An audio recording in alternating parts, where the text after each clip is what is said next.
안녕하십니까. 7월 10일 수요일 말씀 묵상 함께 시작하겠습니다. 오늘도 주님께서 우리에게 베풀어 주시는 그 놀라운 은혜를 충만히 누리시고 우리가 상상하지 못했던 기대할 수 없었던 하나님의 복이 넘쳐나는 하루 보내실 수 있기를 간절히 기도합니다.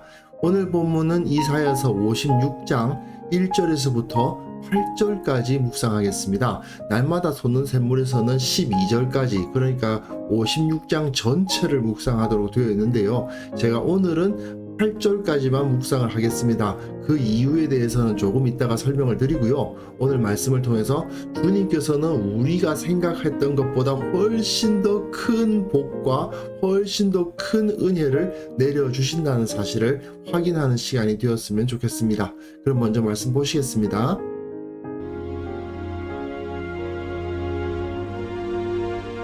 여호와께서 이와 같이 말씀하시기를 너희는 정의를 지키며 의를 행하라. 이는 나의 구원이 가까이 왔고 나의 공의가 나타날 것임이라 하셨도다. 안식일을 지켜 더럽히지 아니하며 그의 손을 금하여 모든 악을 행하지 아니하여야 하나니 이와 같이 하는 사람, 이와 같이 굳게 잡는 사람은 복이 있느니라. 여호와께 연합한 이방인은 말하기를 여호와께서 나를 그의 백성 중에서 반드시 갈라내시리라 하지 말며 고자도 말하기를 나는 마른 나무라 하지 말라. 여호와께서 이와 같이 말씀하시기를 나의 안식일을 지키며 내가 기뻐하는 일을 선택하며 나의 언약을 굳게 잡는 고자들에게는 내가 내 집에서 내 성 안에서 아들이나 딸보다 나은 기념물과 이름을 그들에게 주며 영원한 이름을 주어 끊어지지 아니하게 할 것이며 또 여호와와 연합하여 그를 섬기며 여호와 이름을 사랑하며 그의 종이 되며 안식일을 지켜 더럽히지 아니하며 나의 언약을 굳게 지키는 이방인마다 내가 곧 그들을 나의 성산으로 인도하여 기도하는 내 집에서 그들을 기쁘게 할 것이며 그들의 번제와 희생을 나의 제단에서 기꺼이 받게 되리니 이는 내 집은 만민이 기도하는 집이라 일컬음이 될 것임이라. 이스라엘의 쫓겨난 자를 모으시는 주 여호와가 말하노니 내가 이미 모은 백성 외에 또 모아 그에게 속하게 하리라 하셨느니라. 이사야서는 이렇게 크게 셋으로 나눌 수 있고요. 우리는 지금 40장에서부터 66장 세 번째 부분을 읽어가고 있는데 그것은 다시 셋으로 나뉘고 그 가운데 부분인 49장에서부터 57장 부분이 이제 거의 끝나가는 겁니다. 처음에 여호와의 종이 예루살렘 회복에 대한 비전을 받아요. 그리고 그 비전을 받고 고통스러운 훈련을 통과하면서 결국은 예루살렘 그 백성들 앞에 나아가 이 사람이 선포를 하고 희생적인 사역을 통해서 이들에게 구원을 베풀면 그 여호와의 종의 희생을 통해서 예루살렘이 회복되고 여호와의 종을 통해서 풍요와 영광을 얻게 될 것이고, 그리고 그 결론으로서는 원래는 여호와의 종이 예루살렘이 회복될 것이다 라는 비전을 보았는데 그 비전이 온 세상의 구원으로 발전될 것이다 하는 메시지로 끝나고 있습니다. 이 예루살렘 구원이 더 확장되어서 온 세상의 구원이 되는 것이죠. 그런데 왜 제가 오늘은 8절까지만 묵상하도록 했냐 하면요, 이 56장 57장이 그 내용을 구분해 보면 이렇게 네 부분으로 나뉘거든요. 오늘 본문에서는 구원받을 수 없었던 자들이 구원을 얻을 수 있게 될 것이다 하는 메시지가 주어지고 있고, 그 다음 본문에서는 이전에는 당연히 구원받을 수 있을 것 같이 생각되었던 사람들, 그 나라의 지도자들, 그 나라의 종교 지도자들, 저 사람들은 당연히 하나님께서 사랑하시고 붙들어 주시겠지 했던 그 사람들은 오히려 심판을 당하고 버려질 것이라는 메시지가 이어집니다. 결국 그 결론으로서는 왕이나 정치 지도자들이 아니고 대제사장이나 선지자들이 아니고 겸손한 자가, 그가 어떤 지위를 가졌느냐가 중요한 것이 아니라 하나님 앞에서 겸손히 섬기는 자는 구원을 받을 것이고 그렇지 않고 악인은 심판을 당할 것이다 하는 메시지로 이 부분 49장에서부터 57장이 결론이 지어지는 거죠. 그래서 내일 본문이 좀 많이 길어질 것 같습니다. 하지만 그래도 내용상 구분을 따라서 4번에 걸쳐서 묵상할 수는 없으니까 내일 좀 길게 보더라도 이렇게 나누어서 묵상을 하려고 합니다. 제가 좀 전에 말씀드렸다시피 이 49장에서부터 57장이 하나의 단락으로서 존재하는데, 처음에는 종이 예루살렘 회복에 대한 비전을 갖게 되거든요. 그런데 그 예루살렘 회복에 대한 비전이 거기서만 멈춰 있었던 것은 아닙니다. 49장 22절에 보시면 내가 문 나라를 향하여 나의 손을 들고 민족들을 향하여 나의 기치를 세울 것이라. 그들이 내 아들들을 품에 안고 내 딸들을 어깨에 메고 올 것이다 라는 메시지가 이미 주어져 있기는 해요.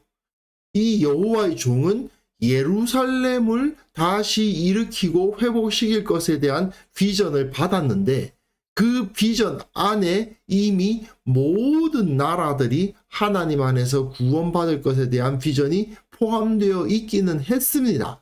그런데 그 비전이 이제 여기서 확실하게 드러나는 것이죠. 여호와께서 이와 같이 말씀하시기를 너희는 정의를 지키며 의를 행하라. 이는 나의 구원이 가까이 왔고 나의 공의가 나타날 것임이라. 이 부분이 결론부의 시작이니까 드디어 하나님의 구원이 선포되는 거죠. 근데 여기서 매우 중요한 표현, 안식일을 지켜 더럽히지 아니하며, 이거 뒤에도 2번 더 반복됩니다.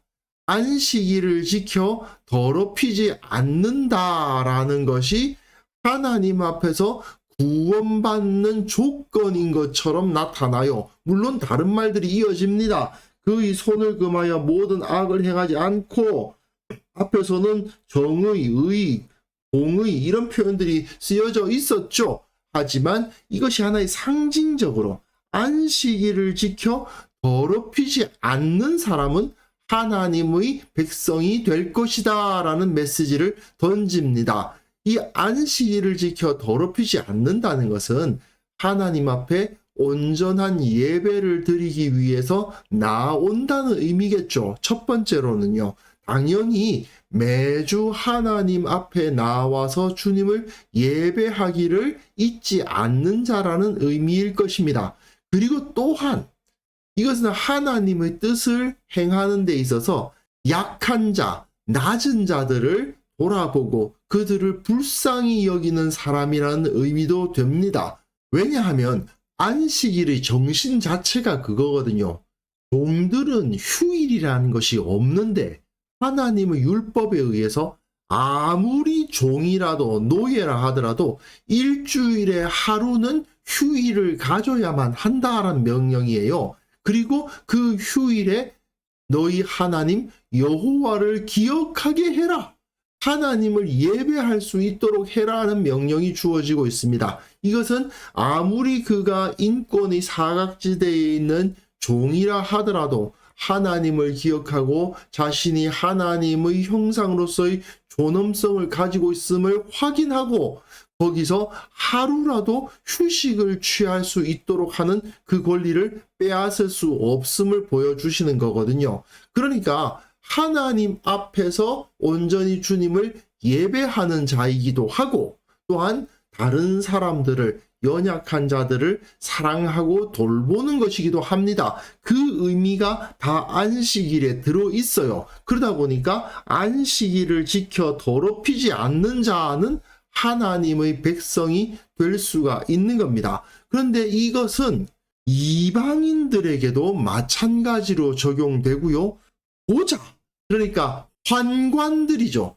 그들에게도 마찬가지로 적용이 됩니다. 사실은 이 당시에 이방인들은 하나님의 백성이 될 수가 없고, 그 중에서도 환관은 절대로 하나님의 총회에 들어오지 못하죠. 신명기에서 이렇게 이미 규정되어 있습니다. 그럼에도 불구하고 이사야는 하나님의 말씀을 전하면서 이방인과 고자, 환관들도 하나님의 백성이 될 수 있다고 선언합니다. 왜 그럴까요? 상황이 바뀌었어요. 예전에 이스라엘과 유다가 한 나라로서 존재할 때에는 그 안에 이방인이 있을 수가 없기 때문에 당연히 이방인들은 하나님 나라에 속한 자라고 말할 수가 없었을 것입니다. 그리고 이렇게 남성의 생식기를 상하게 하는 자, 이거는 그 주위 나라의 풍속이기도 하고 종교이기도 하거든요. 그 종교를 섬기는 자들이 이렇게 되는 거예요. 사실 우리나라 조선시대에도 있지 않았습니까? 왕궁에 들어가는 내시들이 있었죠. 그런 사람들이 있는데 이스라엘 내에서는 이런 거 없다. 이스라엘 내에서는 이런 것을 해서는 안 된다라는 가르침을 주기 위해서 신명기가 말하고 있는 거예요. 근데 지금은 어떻습니까? 예루살렘이 바벨론에 의해서 망했습니다. 북이스라엘 역시 아수르에 의해서 망했습니다. 이제 하나님의 백성들은 세상의 질서 내에서 자기들의 정체성을 지키며 살아가야 돼요. 그러니 그 중에서는 이방인 중에서도 하나님의 말씀에 대해서 관심을 갖는 자가 생길 수 있고, 그 중에서는 그 이방인의 왕궁이나 또는 어떤 종교적인 신전이나 그런 데 있다가 보니까 환관이 되어버린 사람들이 있는데, 그들 중에서라도 하나님을 믿는 사람이 생길 수가 있다는 겁니다. 그랬을 경우에는 그들이 구원을 받을 수 있다는 거죠. 그런데 여기서 다시 한번 반복되는 중요한 표현이 있거든요. 여호와께서 이와 같이 말씀하시기를 나의 안식일을 지키며, 앞에서도 안식일을 지켜 더럽히지 않는다라는 표현이 있는데 여기서도 안식일을 지킨다는 거 아닙니까? 이방인이라 하더라도, 고작 환관이라 하더라도 하나님 앞에서 안식일을 지키고 주님께서 기뻐하시는 일을 선택하고 언약을 굳게 잡는다면 내가 내 집에서, 내 성 안에서 아들이나 딸보다 나은 기념물과 이름을 그들에게 주며 영원한 이름을 주어 끊어지지 아니하게 할 것이며, 당연히 이 사람들에게는 아들이나 딸이 없는데 그것보다 더 나은 기념물과 더 나은 명예를 주어서, 영원한 이름을 주어서 내 집, 내 성안, 예루살렘 안의 성전에 들어갈 수 있게 해주신다는 거죠.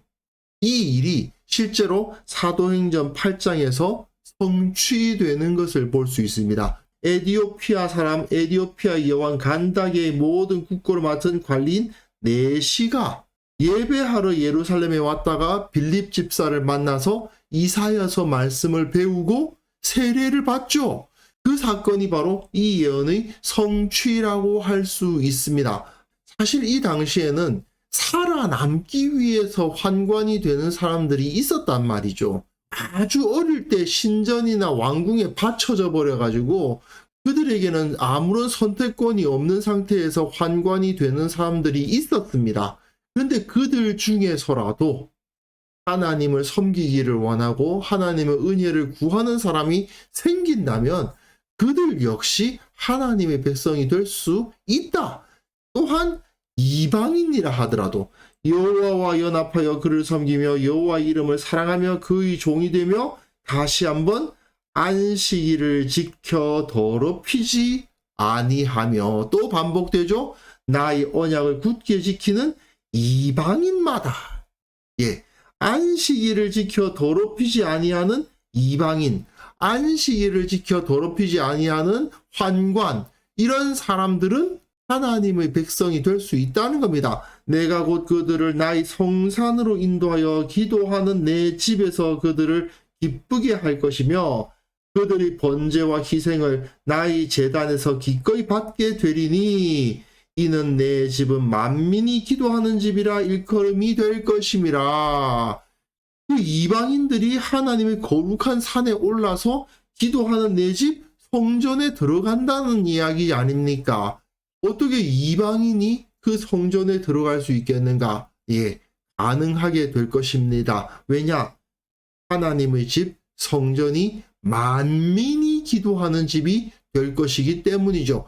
이것을 이후에 예수님께서 인용하시기도 했죠. 성전 청결을 단행하시면서 기록된 바 내 집은 만민이 기도하는 집이라 칭함을 받으리라고 하지 아니하였느냐? 이렇게 외치시면서, 그런데 그 예루살렘 성전이 그 사명을 감당하지 못하고 있었음을 질책하시고 그걸 뒤엎으셨죠.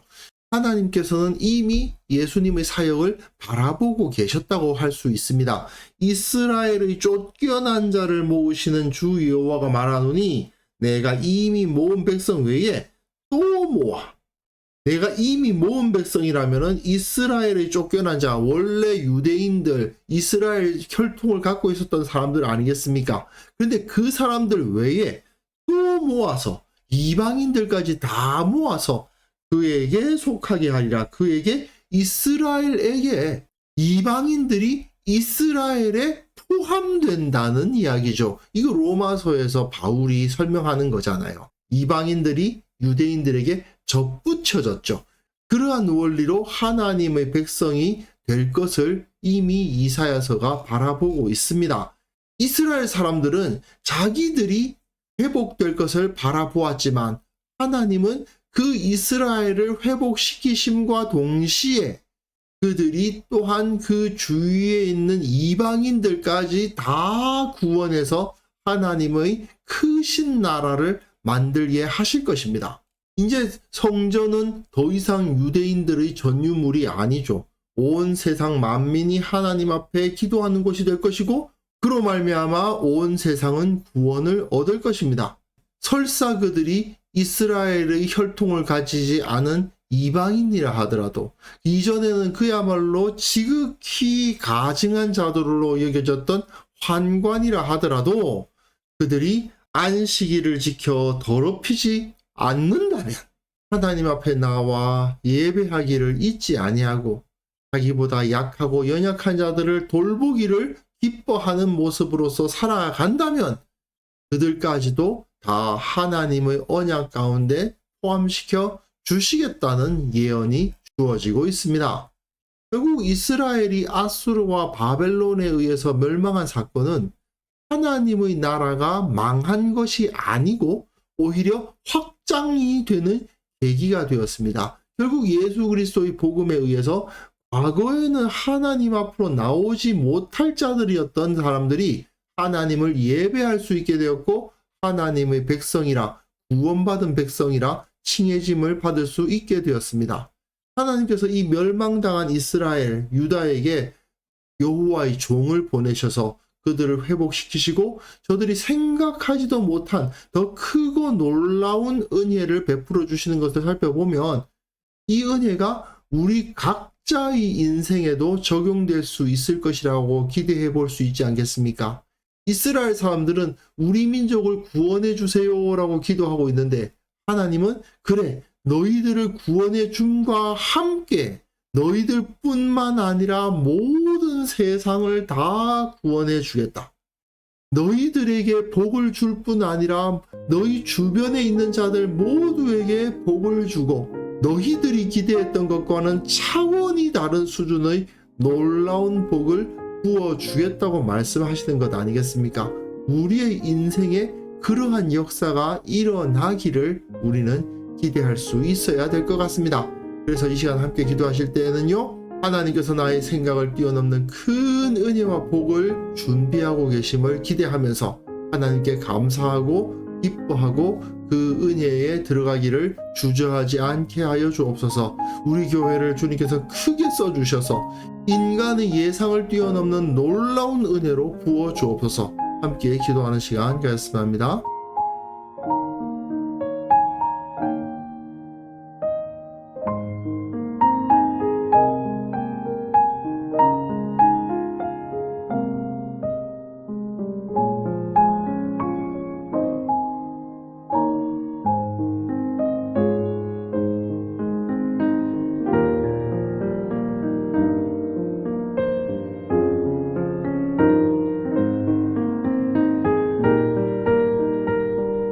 하나님 아버지, 내 생각을 뛰어넘으시는 그 하나님의 능력, 그 크신 은혜와 복을 바라볼 줄 아는 지혜를 주옵소서.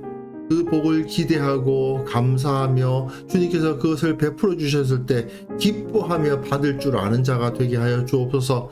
주님, 우리 교회 공동체를 주님께서 불쌍히 여기시고 주의 성령을 물붓듯이 부어주사 우리 인간의 생각을 뛰어넘는 하나님의 복이 넘쳐나는 것을 경험하고 목격하게 하여 주옵소서. 우리가 기대했던 것과는 다른 하나님께서는 정말 살아계셔서 이러한 은혜를 우리에게 주셨다고 고백할 수 있는 우리 교회가 될 수 있도록 은혜 위에 은혜를 부어주시기를 원하옵고 바랍니다. 또한 거기에 속한 모든 주의 권속들, 참으로 그들이 예상했던 것, 그들이 기대했던 것을 뛰어넘는 상상조차 할 수 없었던 하나님의 큰 은혜가 물붓듯이 퍼부어지는 역사를 경험하게 하여 주옵소서. 아버지, 또한 한국 교회를 위해서 기도합니다.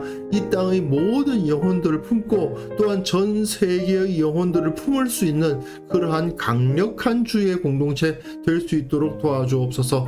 영혼들을 주님께로 인도하는 역할을 온전히 잘 감당하게 하여 주시고 거룩한 공동체, 주님의 뜻에 맞는 공동체, 주님의 종이 되어 안식일을 지켜 더럽히지 아니하는 공동체로 세워질 수 있도록 그래서 은혜 베풀어 주옵소서. 아버지, 오늘 하루도 우리의 손을 붙들고 우리를 떠나지 않으시기를 기도합니다. 우리가 행하는 모든 일들 가운데 주님의 지혜를 주시고 세상의 거짓에 속지 않도록 도와주시고 주님께서 우리를 사랑하신다는 것을 온전히 깨닫게 하여 주시고 주님만이 높으시고 주님만이 홀로 영광 받으실 분임을 고백하는 하루 살아갈 수 있도록 도와주옵소서. 주님께서 홀로 영광 받아 주시기를 원하옵고 예수님의 이름으로 기도합니다. 아멘.